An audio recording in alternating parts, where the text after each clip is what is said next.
Bonsoir ou bonjour, ça dépend. Dans cette vidéo, on va voir la partie des préférences du consommateur. Juste un petit rappel, là où on était. On vient de voir la contrainte budgétaire et comment elle a un effet sur les choix disponibles pour le consommateur.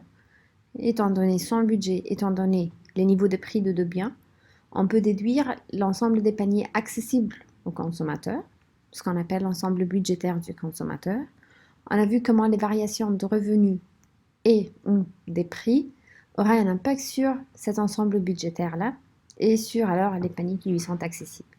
Maintenant, on va voir l'autre côté qui détermine, l'autre déterminant justement du choix du consommateur, les préférences, okay? Ses goûts. Et donc, afin d'écrire les préférences, en économie, on a besoin de tout quantifier. Et on a besoin d'une manière d'analyser.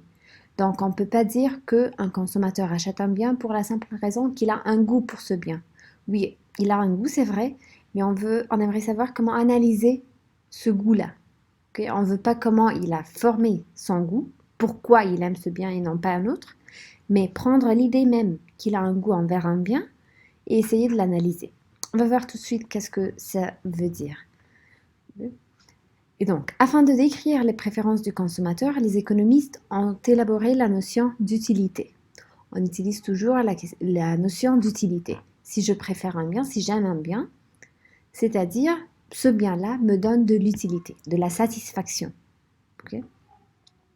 Et l'utilité alors, à son tour, elle peut être définie comme justement la satisfaction dérivée de la consommation d'une quantité donnée d'un bien. Okay? Et donc, elle se rapporte à la façon dont les consommateurs classent les différents biens. On va voir tout de suite qu'est-ce que ça signifie. Okay? Je reviens à ce dernier point un peu plus tard. Okay? Et donc, il y a deux approches en économie, l'une un peu plus récente. L'approche classique, c'est on traite l'utilité comme étant quelque chose de quantifiable, de mesurable. C'est-à-dire, c'est comme si j'arrive à dire la consommation d'un tel bien me procure un certain niveau d'utilité. Okay? Et donc l'utilité est quantifiable. Disons par exemple, l'idée assez banale serait de dire que la consommation de ce bien me donne combien de rires. Okay? Le nombre de rires. Le nombre de rires. Là, ça me donne alors à quel point ça me fait plaisir de consommer ce bien. Okay? Et donc, prenons un petit exemple. Okay? Disons que on parle d'utilité, oui. Disons qu'on a un certain bien, ok? Disons les chocolats, ok? Hershey chocolate. Vous avez les chocolats et voici ce tableau. Qu'est-ce qu'il nous dit ce tableau? Il nous dit pour chaque quantité consommée de chocolat, quel est le montant de satisfaction du consommateur? Quelle est l'utilité totale? Okay? Disons que ça se mesure toujours par le nombre de rires. Okay?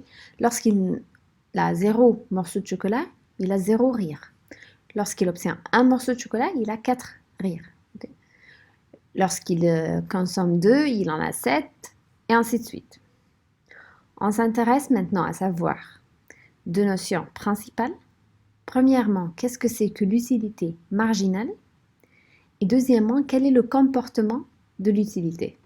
C'est-à-dire, à mesure que la quantité consommée du bien augmente, qu'est-ce qui arrive à l'utilité? Est-ce que c'est toujours le cas que plus du bien me donne plus d'utilité? Et donc, voyons comment on analyse ceci. Premièrement, le premier point, c'est l'utilité marginale. Qu'est-ce que c'est que l'utilité marginale? C'est-à-dire, quelle est l'utilité que le consommateur obtient due à la consommation d'une unité additionnelle du bien. Et donc, lorsqu'il a 0, il a une utilité totale de 0. Il n'y a pas d'unité additionnelle. Là, il n'y a même pas de marginal ici. Okay? Il n'y en a pas. Not available, non applicable. Lorsqu'il consomme une unité supplémentaire, lorsqu'on passe de 0 à 1, son utilité, elle passe de 0 à 4.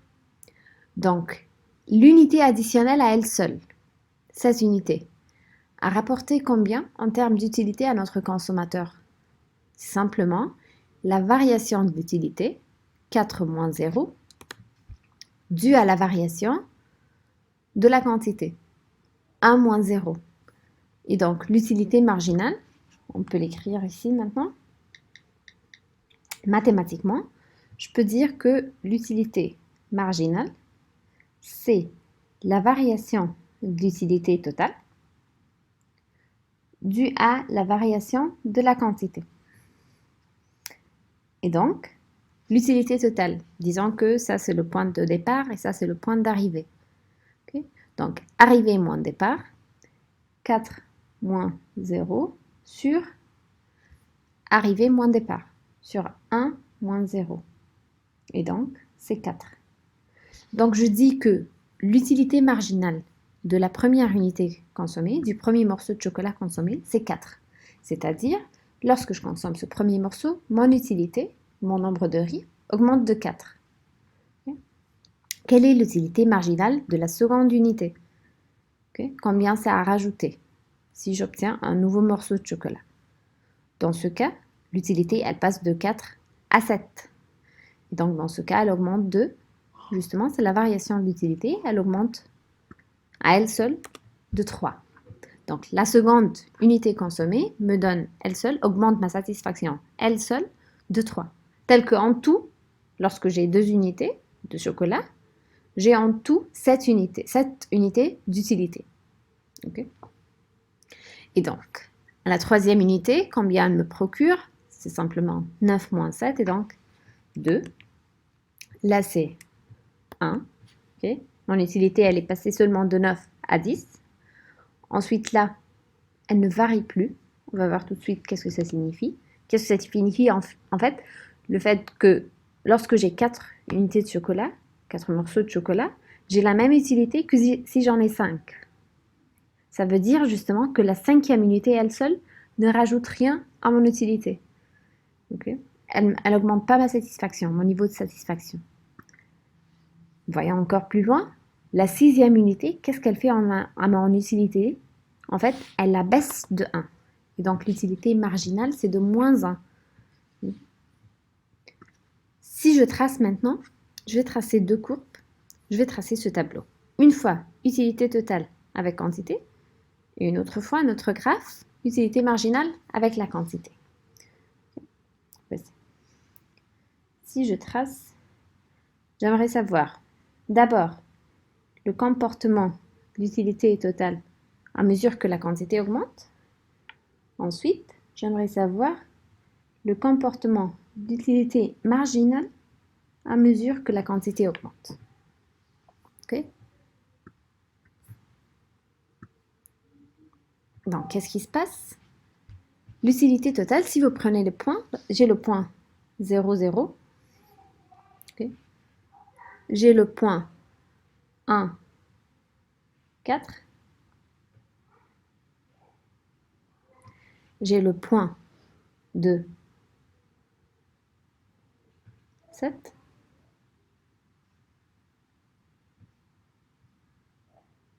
J'ai le point 3 et 9.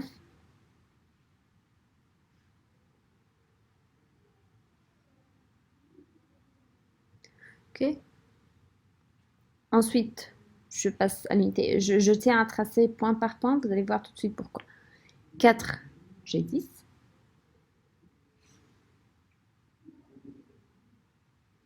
Okay. Donc là, j'ai 10. Ensuite, 5.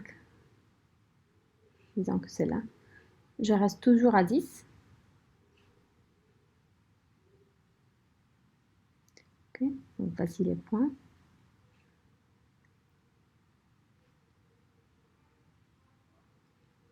Ensuite, 6, je reviens à 9. Okay. Si je joins tous les points que j'ai obtenus, j'aurai cette forme-là.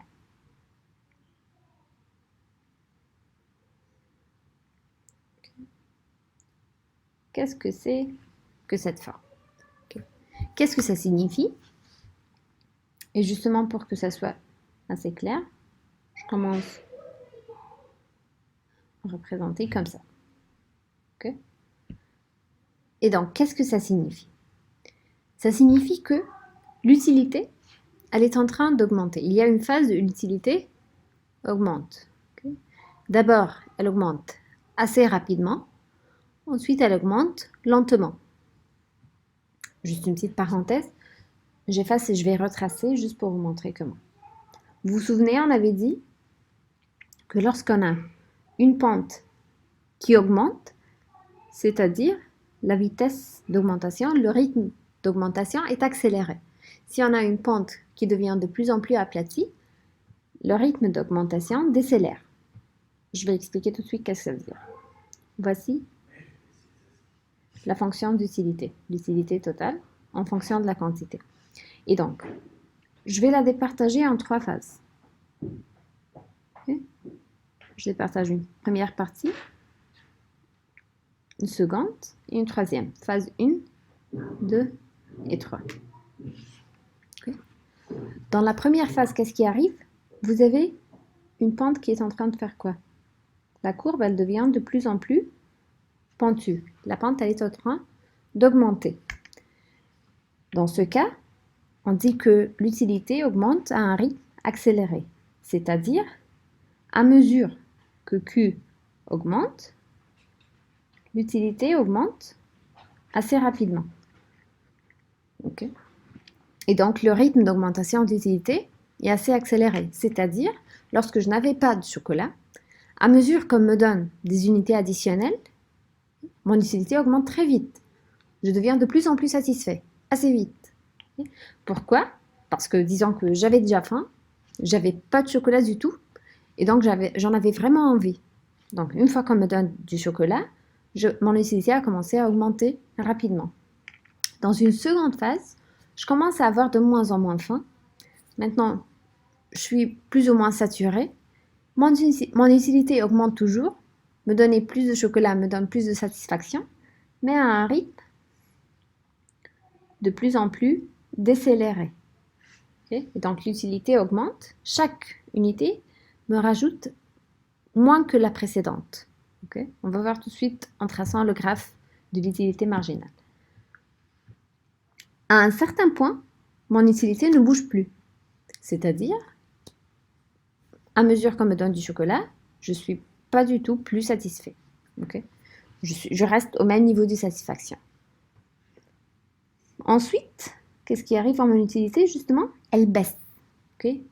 Me donner plus de chocolat me rend de moins en moins satisfait. Okay? Donc, une pente franchement négative. Là, c'était une pente positive. Là, dans la première partie, c'est une pente positive et croissante. Là, c'est une pente positive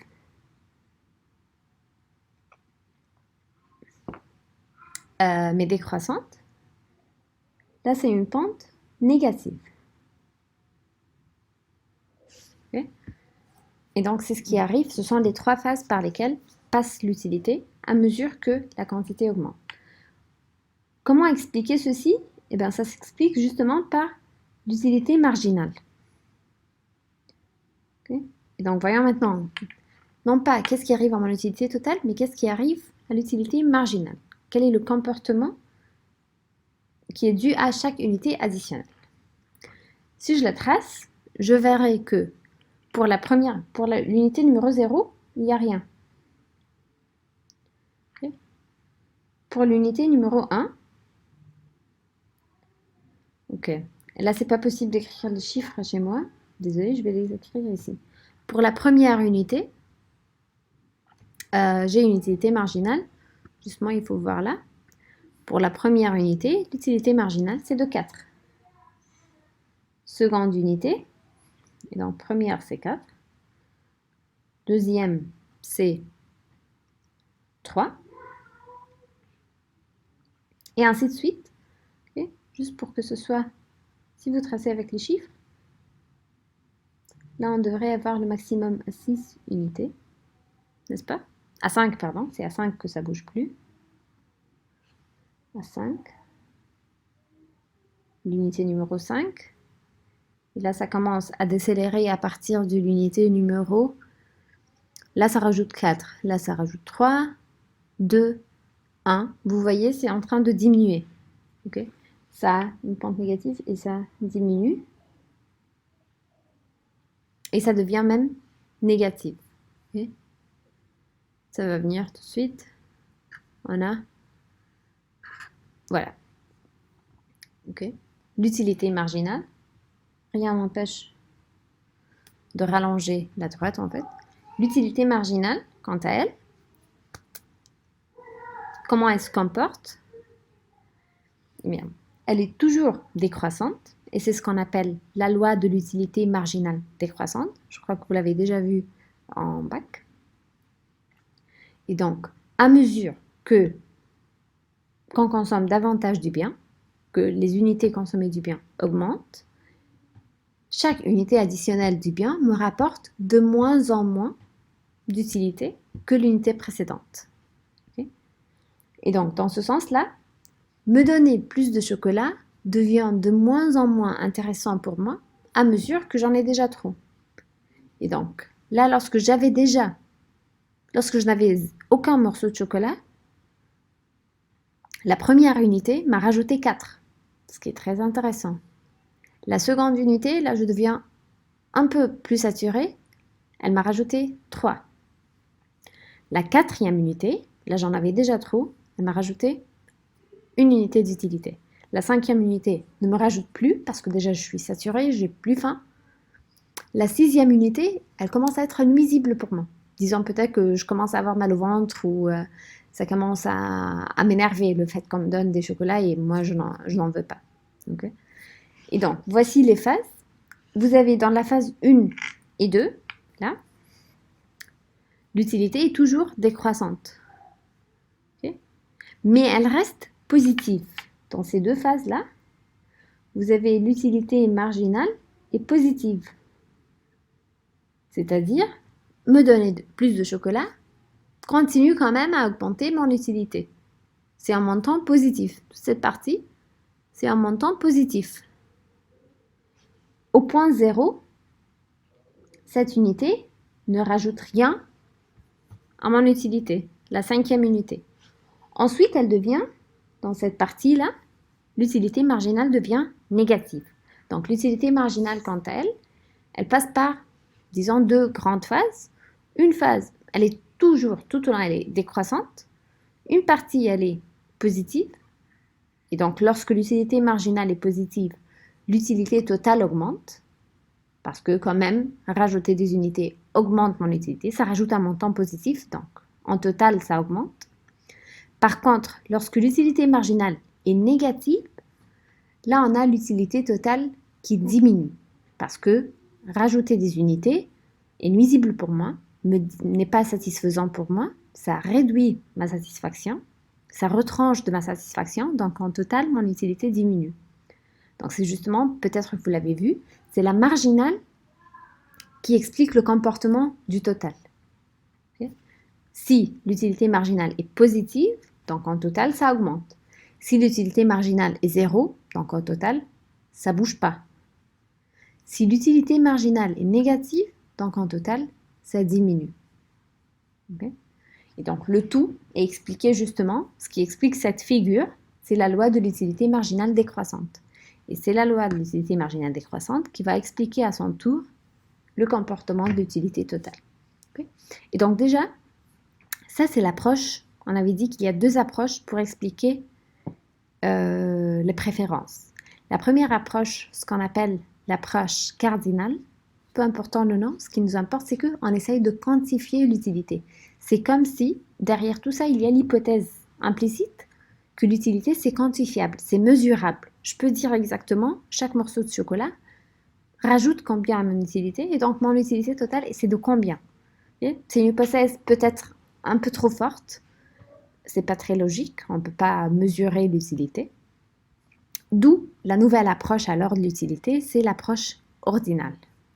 On va voir tout de suite à quoi ça revient l'approche ordinale. Et donc, juste pour récapituler ce qu'on vient de voir, l'utilité marginale est la loi d'utilité marginale décroissante, et ça, c'est l'utilité cardinale. Okay? C'est l'approche où on essaye de quantifier l'utilité. Et donc, dans ce cas, la première unité, on prend ici l'exemple de crème glacée, Et donc, la première unité de crème glacée vous procure une certaine satisfaction. Si vous consommez une deuxième, votre utilité totale augmente, comme la deuxième vous procure une utilité supplémentaire. Si vous consommez une troisième, quatrième et cinquième, il se peut que votre utilité totale, éventuellement, commence à baisser. Okay? Vous vous rendrez malade peut-être. Et donc, l'utilité marginale, elle désigne l'utilité supplémentaire tirée de la consommation juste de la dernière unité d'une marchandise ou du bien. Elle est attribuable seulement à la dernière unité. Quelle est la loi d'utilité marginale décroissante? C'est la loi qui décrit comment se comporte cette utilité marginale. Quel est le comportement de cette utilité marginale à mesure que la quantité augmente. Okay? Et donc cette loi énonce que, à mesure que la quantité consommée augmente, l'utilité marginale, elle commence à baisser. On est de plus en plus saturé et on n'a plus besoin du bien et donc notre utilité commence à baisser. Quel est le lien entre l'utilité marginale et l'utilité totale? C'est juste ce qu'on vient de voir, c'est que l'utilité totale d'une quantité, c'est égal à la somme des utilités marginales jusqu'à ce point. On va voir tout de suite qu'est-ce que ça signifie. Si vous voulez savoir, lorsque vous êtes à 3 unités de consommation, quelle est votre utilité totale? Et bien dans ce cas, tout ce que vous avez à faire, c'est rajouter l'ensemble des utilités marginales. C'est-à-dire, lorsque je consomme 3 morceaux de chocolat, quelle est mon utilité totale? C'est la somme d'utilités marginales que me procure le premier morceau, 4,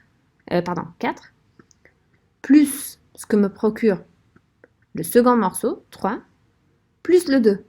Et donc 4 plus 3, c'est 7, plus 2, c'est 9. Et donc si je consomme 3 unités, j'aurai une utilité totale justement de 9. Et donc voici le lien entre utilité marginale et utilité totale.